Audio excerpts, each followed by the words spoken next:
हल्द्वानी तशद्दुद पर police alert mode पर है। आज मामले में जानकारी देते हुए पुलिस ने प्रेस कॉन्फ्रेंस की है और बताया है कि अब तक 30 मुलजिमों को गिरफ्तार किया गया है।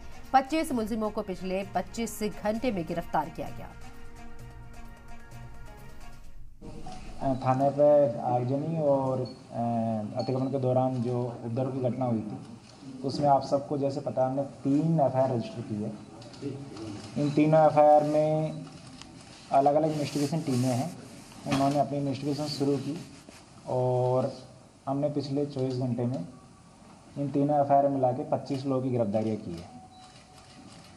ये जो लोग हैं इसमें जो थाने पे पथराव हुआ था उस एफआईआर में 12 लोग हैं और जो बाकी 6 लोग हैं वो एक हमारे थाने की जो गाड़ी जलाई थी दूसरे थाने की उसका एफआईआर में है और 7 लोग जो हैं नगर निगम की तरफ से जो एफआईआर दी गई थी उसमें गिरफ्तार किए गए हैं। तो इस तरीके से 25 लोगों की गिरफ्तारियाँ हुई है।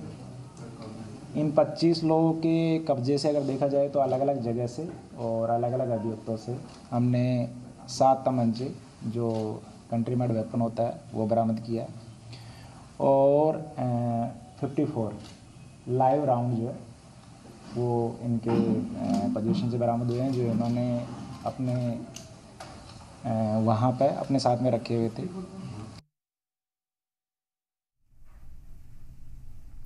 उधर सलाम टीवी हल्द्वानी में ग्राउंड जीरो पर पहुंचा हुआ है। ताज़ा जानकारी के मुताबिक कल बनभुलपुरा को छोड़कर बाकी इलाकों में कर्फ्यू खोल दिया जाएगा। पैरामिलिट्री की कंपनियां भी हल्द्वानी पहुंच गई हैं और इंतजामिया की हर किसी पर नजर है।